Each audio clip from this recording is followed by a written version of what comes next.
어떻게 한 왕조의 가장 위대한 건국 원칙이 불과 한 세대 만에 그 존립을 위협하는 가장 큰 골칫거리가 될 수 있을까요? 창업자의 가장 강력한 무기가 후계자에게는 반드시 해결해야 할 부채가 되는 상황. 이게 바로 오늘 우리가 이야기할 고려 왕조의 시작에 담긴 핵심적인 질문입니다. 정말 흥미로운 시작점이네요.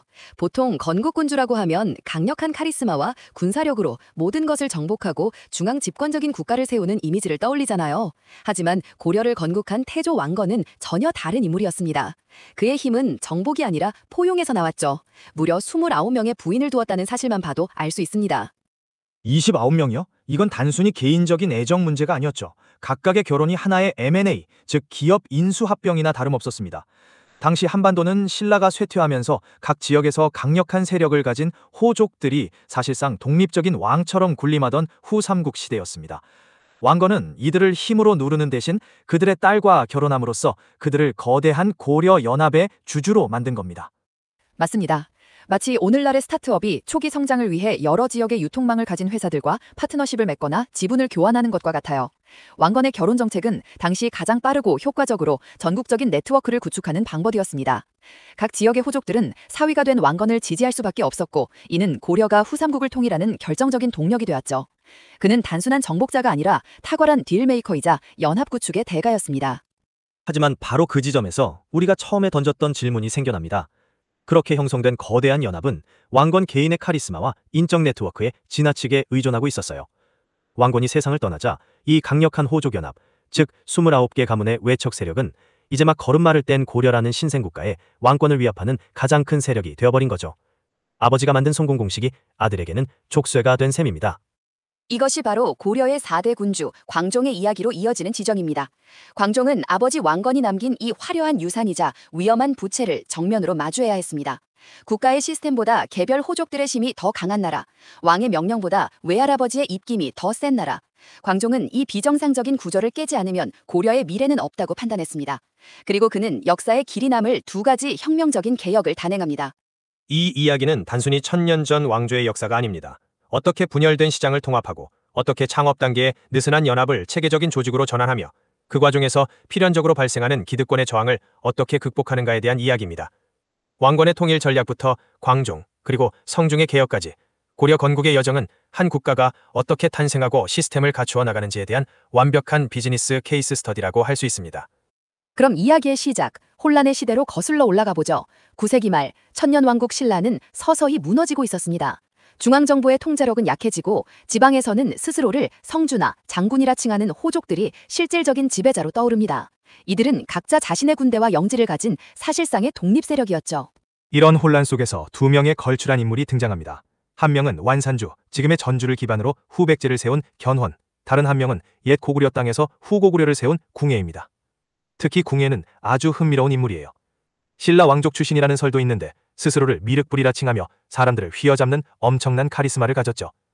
바로 이 궁예의 휘하에서 두각을 나타낸 인물이 우리의 주인공, 왕건입니다. 왕건은 송악, 지금의 개성 지역의 매우 부유한 해상 호족 가문 출신이었습니다. 그의 가문은 중국과의 무역을 통해 막대한 부를 쌓았고, 이를 기단으로 강력한 사병 집단까지 거느리고 있었죠. 왕건은 이 배경을 바탕으로 궁예에게 귀순했고, 특히 수군을 이끌고 나주를 점령하는 등 서남해안 지역에서 눈부신 활약을 펼칩니다. 후백제의 배후를 공격해 고립시키는 그야말로 전략의 핵심을 꿰뚫는 명장이었어요. 하지만 궁예는 점점 광기에 휩싸입니다. 자신을 살아있는 부처라고 칭하며 관심법이라는 해괴한 기술로 사람의 마음을 읽는다고 주장했죠. 수많은 충신과 심지어 자신의 아내와 아들까지 무참히 죽이는 폭정을 일삼았습니다. 리더가 비전과 현실 감각을 잃고 독단에 빠지면 조직이 어떻게 무너지는지를 극적으로 보여주는 사례입니다. 결국 918년 홍유, 배현경, 신순경 같은 핵심 장수들이 더 이상 궁예를 따를 수 없다고 판단하고 왕건을 찾아갑니다. 그들은 왕건을 새로운 왕으로 추대하죠.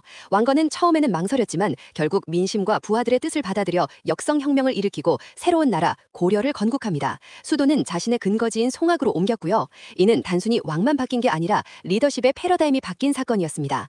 광기 어린 독재에서 포용적인 리더십으로의 전환이었죠. 바로 그 포용이 왕건의 핵심 전략이었습니다. 그는 궁예 밑에서 고통받던 사람들을 위로하고 세금을 낮춰 백성들의 삶을 안정시켰습니다. 가장 중요한 것은 다른 호족들을 대하는 태도였어요. 그는 정복의 대상이 아니라 통합의 파트너로 대했습니다. 앞서 말한 결혼 동맹이 대표적이죠. 그는 유력 호족의 딸을 부인으로 맞이하면서 그 가문의 힘을 인정해주고 그들을 고려라는 새로운 국가체제 안으로 끌어들였습니다. 심지어 자신에게 항복한 신라의 마지막 왕 경순왕에게는 자신의 딸과 결혼시켜 왕실의 일원으로 대우하고 높은 벼슬과 많은 땅을 주었습니다. 적대 세력마저도 끌어안는 엄청난 포용력이죠. 후백제의 견훤과는 달랐습니다. 견훤이 강력한 군사력으로 밀어붙이는 스타일이었다면 완건은 외교와 정치를 통해 판을 짜는 사람이었습니다. 935년 신라가 평화적으로 항복하고 930년 견훤의 아들 신검이 이끈 후백제군을 1, 2천 전투에서 격파함으로써 마침내 후삼국 통일이라는 대업을 달성합니다. 궁예믹해서 장수로 시작한 지 약 20년, 고려를 건국한 지 18년 만의 일이었습니다. 통일 이후 왕건은 국가의 미래를 위한 청사진을 제시합니다. 이것이 바로 그 유명한 후뇨 10조, 후뇨 10장입니다. 죽음을 앞두고 후대 왕들이 지켜야 할 10가지 유훈을 남긴 것인데 이건 단순한 유언이 아니라 고려라는 국가의 핵심 운영 원칙, 즉 파운더스 메모라고 할 수 있습니다. 정확합니다. 내용을 살펴보면 정말 놀라워요. 첫째, 국가의 대업은 부처의 호의를 받아야 하니 불교를 숭상하라고 합니다. 당시 사회의 핵심 이념이었던 불교를 국가 통치의 근간으로 삼은 것이죠. 둘째, 사찰은 풍수지리설에 따라 길지에만 세우고 함부로 짓지 말라고 합니다. 이념과 현실적인 국토 경영을 결합한 시각이죠. 더 흥미로운 조항들도 있습니다. 넷째, 거란과 같은 야만적인 나라의 풍속을 따르지 말라고 경고하며 외교의 원칙을 제시했고, 일곱째, 백성들의 부역을 가볍게 하고 세금을 낮추어 민심을 얻으라고 강조합니다. 이건 국가 경영의 핵심이 민생 안정에 있다는 것을 명확히 한 거죠. 그리고 여덟째, 특정 지역, 즉 촬영산맥 이남의 사람들은 인심이 좋지 않으니 중용하지 말라는 현대적 관점에서는 논란이 될 수 있는 조항도 포함되어 있습니다. 이는 후백제에 대한 경계심과 지역 갈등의 뿌리를 보여주는 대목이기도 합니다. 이 후뇨 10조는 왕건의 통치 철학을 집대성한 문서입니다. 불교와 통수지리 같은 정신적 가치, 민생 안정이라는 실용주의, 거란에 대한 경계심 같은 외교 전략, 그리고 호족 세력과의 관계 설정까지. 그는 힘으로만 나라를 다스리는 것이 아니라 다양한 이념과 현실적인 정책을 결합하여 안정적인 시스템을 만들고자 했습니다. 하지만 그가 만든 바로 그 시스템, 즉 호족 연합체제가 그의 사후에는 고려의 발목을 잡는 가장 큰 문제가 됩니다. 왕건 사후 2대 해종과 3대 정종 시기는 그야말로 혼란의 연속이었습니다. 왕건의 29명의 부인에게서 태어난 수많은 아들들과 그들을 등에 업은 강력한 외척 호족 세력들이 왕위 계승을 둘러싸고 피비린내 나는 권력 투쟁을 벌였기 때문입니다. 왕의 권위는 땅에 떨어졌고 나라는 사실상 유력 호족들의 연합체처럼 운영되었습니다. 왕은 그들의 대표자일 뿐 절대적인 권력을 가진 군주가 아니었죠. 이런 혼란을 종식시키고 왕건을 바로 세우기 위해 등판한 인물이 바로 왕건의 넷째 아들 광종입니다. 그는 형들의 짧은 재위를 지켜보면서 이대로 가다가는 아버지가 세운 나라라 공중분해될 수 있다는 위기감을 절실히 느꼈을 겁니다. 그는 즉위 초반에는 몸을 낮추고 조용히 힘을 길렀지만 956년부터 본격적으로 칼을 빼어듭니다. 그 첫 번째 칼날이 향한 곳은 바로 호족들의 경제적, 군사적 기반이었습니다. 그것이 바로 노비안 건법입니다. 단어만 들으면 노비 문제를 해결하는 법 같지만 그 본질은 훨씬 더 전략적이고 파괴적이었습니다. 당시 호족들은 후삼국 통일전쟁 과정에서 억울하게 노비가 된 양민들을 대거 소유하고 있었습니다. 이 노비들은 호족의 사유재산이자 세금을 바치고 유사시에는 군인으로 동원되는 사병의 원천이었습니다. 즉 호족 세력의 핵심 자산이었죠. 맞습니다. 광종은 이 억울하게 노비가 된 사람들을 조사해서 본래 신분인 양민으로 되돌려주는 법을 시행합니다. 표면적으로는 억울한 사람을 구제하는 인도적인 조치처럼 보이죠. 하지만 그 실질적인 효과는 엄청났습니다. 호족의 사유재산이었던 노비가 국가에 세금을 내고 국가의 군대에 징집되는 국민으로 바뀌는 겁니다. 이건 마치 경쟁사의 핵심 자산을 국유화하는 것과 같은 조치였어요. 정확한 비유입니다. 호족 입장에서는 하루아침에 자신의 부와 군사력을 왕에게 빼앗기는 셈이니 당연히 엄청난 반발이 있었습니다. 하지만 광종은 이를 강력하게 밀어붙였습니다. 노비안건법은 두 가지 효과를 동시에 가져왔습니다. 첫째, 호족들의 경제적, 군사적 기반을 약화시켰다. 둘째, 국가의 재정 수입과 군사력을 증대시켰다. 왕권 강화의 가장 핵심적인 두 요소를 한 번에 해결한 그야말로 신의 한 수였죠. 광종의 개혁은 여기서 멈추지 않았습니다. 2년 뒤인 958년 그는 고려의 시스템을 근본적으로 뒤바꿀 또 하나의 제도를 도입합니다. 바로 거거 제도입니다. 그전까지는 관리가 되려면 오로지 가문의 배경과 유력자의 추천에 의존해야 했습니다. 당연히 고위직은 호족이나 공신 가문이 독점했죠. 아버지가 장관이면 아들도 장관이 되는 폐쇄적인 시스템이었습니다. 과거 제도는 이 구조에 정면으로 도전하는 것이었습니다. 이제 가문이 아니라 개인의 능력, 즉 유교 경전에 대한 이해도와 글쓰기 실력으로 관리를 뽑겠다는 선언이었죠. 이는 왕에게 충성하는 새로운 인재풀을 만들겠다는 의도였습니다. 호족 가문이 아니라 오로지 왕에게만 충성하는 실무 관료 집단을 육성하려는 장기적인 계획이었던 겁니다. 이건 조직의 채용 시스템을 근본적으로 바꾸는 것과 같아요. 추천서와 학벌 위주 채용에서 실력 위주의 코딩 테스트나 블라인드 채용으로 전환하는 것과 비슷합니다. 이 두 가지 개혁, 노비안검법과 과거제도는 서로 맞물려 돌아가는 톱니바퀴와 같았습니다. 노비안검법이 호족의 하드웨어, 즉 경제력과 군사력을 공격했다면 과거제도는 그들의 소프트웨어, 즉 인적 네트워크와 정치적 영향력을 공격한 것입니다. 광종은 이 두 가지 강력한 무기를 통해 아버지 왕건이 만든 호족 연합체제를 해체하고 왕을 정점으로 하는 중앙 집권적 관료국가의 기틀을 마련하고자 했습니다. 물론 이 과정이 순탄하지만은 않았습니다.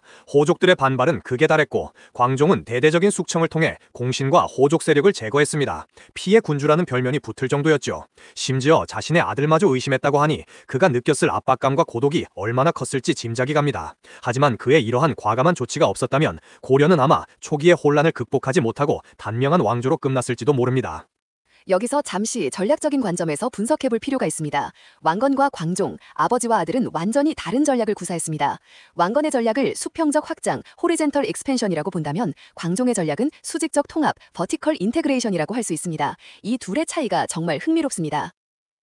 아주 좋은 프레임워크네요. 왕건의 수평적 확장은 말씀하신 대로 M&A와 전략적 제휴에 가깝습니다. 그는 29번의 결혼을 통해 각 지역의 호족이라는 독립적인 플레이어들을 자신의 네트워크 안으로 끌어들였습니다. 이는 초기 시장 진입 및 점유율 확대에 매우 효과적인 전략이죠. 일단 깃발을 꽂고 우리 편으로 만드는 게 중요하니까요. 하지만 이 방식은 각 사업부, 호족의 자율성이 너무 높아서 본사, 중앙정부의 통제가 잘 먹히지 않는다는 치명적인 단점이 있습니다. 정확합니다. 각 호족들은 왕건이라는 CEO 개인과의 관계로 묶여 있었을 뿐 고려라는 회사 자체에 대한 충성도는 낮았습니다. 왕건이 사라지자마자 각자의 이익을 위해 싸우기 시작한 게 그 증거죠. 광종은 이 문제를 해결하기 위해 수직적 통합을 시도한 겁니다. 그는 노비안검법을 통해 각 지역 사업부의 핵심 자원, 인력과 자금을 본사로 귀속시키고 과거제도를 통해 본사에서 직접 채용하고 교육한 인재들을 각 부서에 파견하는 시스템을 만든 것입니다. 이건 마치 프랜차이즈 모델에서 직영점 모델로 전환하는 과정과도 비슷하네요. 왕건은 유능한 지역 사장님들, 호족에게 가맹점을 내주고 로열티를 받는 방식으로 세력을 키웠습니다. 빠르고 효율적이지만 본사의 통제력은 약하죠. 반면 광종은 이 가맹점들을 하나씩 직정점으로 전환하려 한 겁니다. 점주들의 반발은 당연히 엄청나지만 일단 성공하면 일관된 품질 관리와 본사의 이익 극대화가 가능해집니다. 광종의 개혁은 고려라는 브랜드를 전국에 표준화하려는 시도였던 셈입니다. 하지만 이 전환 과정에는 한계도 명확했습니다. 과거 제도가 도입되긴 했지만 그 효과가 즉각적으로 나타나지는 않았습니다. 연구에 따르면 과거 제도는 이론적으로는 양민에게도 열려 있었지만 시험을 준비하는 데 필요한 막대한 시간과 비용 때문에 사실상 부유한 귀족 자제들에게 유리한 그들만의 리그가 되는 경우가 많았습니다. 결정적으로 은서라는 제도가 여전히 존재했습니다. 음서제도. 이게 바로 시스템 개혁의 어려움을 보여주는 대표적인 사례죠. 음서는 고위 관료의 자제는 시험 없이 관직에 나아갈 수 있게 하는 제도입니다. 즉, 과거라는 공식적인 채용 트랙, 공채 옆에 음서라는 비공식적인 특혜 채용 트랙, 특채가 계속 남아있었던 겁니다. 광종이 아무리 능력 중심의 사회를 만들려고 해도 기득권층은 자신들의 지위를 대물림할 수 있는 백도어를 유지하고 있었던 거죠. 네, 그래서 고려는 과거를 통과한 신진 관료 세력과 음서를 통해 관직에 나온 문벌 귀족 세력이 공존하며 경쟁하고 갈등하는 독특한 정치 구조를 갖게 됩니다. 광종의 개혁은 완벽한 성공은 아니었지만 국가의 방향을 호족 연합에서 중앙 집권적 관료제로 돌려놓았다는 점에서 엄청난 역사적 의미를 가집니다. 그는 시스템의 프로토타입을 만든 겁니다. 이 프로토타입을 완성하고 국가의 운영체제 OS를 완전히 업그레이드한 인물이 바로 6대 군주 성종입니다. 성종시대에 이르면 고려는 하드웨어적인 개혁을 넘어 소프트웨어, 즉 국가의 통치 이념을 정립하는 단계로 나아갑니다. 이때 결정적인 역할한 인물이 바로 유학자 최승로입니다. 그는 성종에게 시무 28조라는 개혁안을 올립니다. 이는 당시 고려가 당면한 28가지 문제점과 그 해결책을 제시한 그야말로 국가 경영 컨설팅 보고서였습니다. 시무 28조의 핵심은 유교를 국가의 통치 이념으로 삼고 불교는 개인의 수양을 위한 종교로 그 역할을 제한하자는 것이었습니다. 왕건 시대만 해도 불교가 국가의 중심 이념이었는데 큰 변화가 생긴 거죠. 최승로는 불교 행사에 너무 많은 돈과 인력이 낭비된다고 비판하며 합리적이고 체계적인 유교 정치 이념에 따라 국가를 다스려야 한다고 주장했습니다. 왕은 백성의 부모로서 덕으로 다스려야 한다는 유교적 군주상이 제시된 겁니다. 성종은 이 제안을 전격적으로 받아들입니다.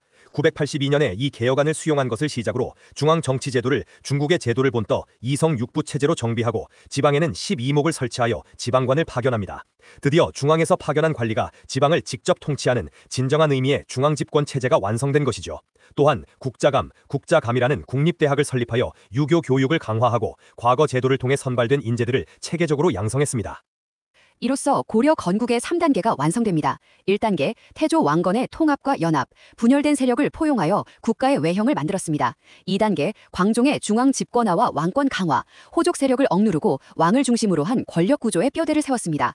마지막 3단계, 성종의 시스템과 이념의 정립, 유교라는 통치 이념을 바탕으로 중앙과 지방의 행정 조직을 완성하고 인재 양성 시스템을 구축했습니다. 혼란스러운 스타트업이 마침내 체계적인 중견 기업으로 성장한 것입니다. 이 전체 과정을 현대적인 시각에서 보면 정말 많은 것을 배울 수 있습니다. 모든 조직, 모든 국가는 창업자, 파운더의 시대와 시스템 빌더의 시대를 거칩니다. 창업자인 왕건은 카리스마와 인적 네트워크, 그리고 유연한 딜 메이킹으로 회사를 세웠습니다. 그의 방식은 혼란기에 매우 효과적이었지만 안정기에는 오히려 불안 요소가 되었죠. 그렇죠. 그리고 시스템 빌더인 광종은 이 창업자가 남긴 레거시를 정리해야 하는 어려운 과제를 안고 있었습니다. 그는 때로는 피를 묻히는 과감한 구조 조정을 통해 조직의 비효율을 제거하고 권력을 중앙으로 집중시켰습니다. 많은 창업 2세나 후임 CEO들이 겪는 딜레마와 정확히 일치합니다. 창업 공신들을 어떻게 대우할 것인가, 초기의 성공 공식이 더 이상 통하지 않을 때 어떻게 새로운 시스템을 도입할 것인가 하는 문제들이죠. 성종의 역할도 중요합니다. 광종이 급진적인 수술을 통해 조직의 생명을 구했다면 성종은 수술 후 회복과 장기적인 건강 관리를 위한 시스템을 구축한 셈입니다. 최승로의 시무 28조를 받아들인 것은 외부 컨설턴트의 진단을 수용하여 조직의 미션과 비전, 핵심 가치, 코어 밸류를 정립한 것과 같습니다. 유교라는 명확한 이념, 즉 기업 문화를 세움으로써 조직의 운영 원칙을 명문화하고 지속 가능한 성장의 기틀을 마련한 것이죠. 우리가 여기서 발견할 수 있는 또 하나의 패턴은 개혁의 불완전성입니다. 광종이 과거 제도를 도입했지만 음서라는 제도가 남아서 귀족의 특권을 유지시켜 주었듯이 대부분의 거대한 시스템 변화는 기존의 레거시 시스템과 타협하며 점진적으로 이뤄진다는 점입니다. 완벽한 단절이나 전면적인 교체는 현실 세계에서는 거의 불가능하죠. 새로운 시스템과 낡은 시스템이 한동안 불편하게 공존하면서 서서히 변화가 일어납니다. 이 과정을 이해하는 것이 중요합니다. 맞습니다. 왕건이 남긴 후녀 10조는 고려 왕조 500년 내내 후대 왕들에게 큰 영향을 미쳤습니다. 하지만 시대가 변하면서 그 조항들은 다르게 해석되거나 때로는 무시되기도 했죠. 예를 들어 불교를 숭상하라는 유후는 성종 시대에 유교가 통치 이념이 되면서 그 위상이 달라졌습니다. 이것은 창업자의 비전이 중요하지만 그것이 절대 불변의 성경이 되어서는 안 된다는 것을 보여줍니다. 조직은 환경 변화에 맞춰 끊임없이 자신의 운영 원칙을 재해석하고 발전시켜야 합니다.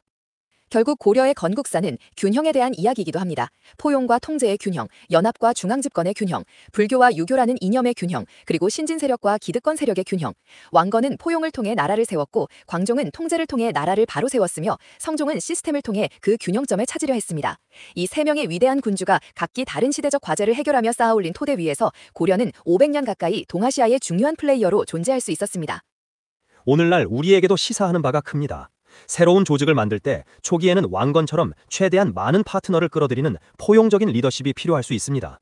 하지만 조직이 일정 규모 이상으로 성장하면 광종처럼 과감하게 비효율적인 레거시를 정리하고 중앙의 통제력을 강화하는 결단이 필요합니다.